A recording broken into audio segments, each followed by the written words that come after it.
Today we are going to tell you what are the important cardiovascular exercises for the proper functioning of the heart and lungs, which everybody should do every day. The heart and lungs work together to make sure the body has the oxygen-rich blood it needs to function properly. That's why it becomes very important for us to take care of these vital organs. If you are a beginner, the most basic exercise will be walking. Walking should be an important part of your life because it not only increases your stamina but also helps you in losing fat. If you are already good at walking or jogging, then you must elevate your potential by running on the stairs. Doing rope skipping every day for 5 minutes will also improve your heart and lung functioning. And now as the final exercise, we will suggest you to do burpees every day.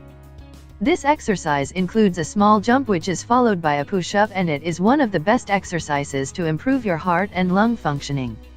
Doing burpees even for 2 minutes every day will result in significant changes in your stamina. These exercises will not only make your heart and lung functioning better but also gives you a lean physique. Then why not start doing it today? We wish you the best of luck for your healthy journey. Never stop working hard, and we will meet you in the next video.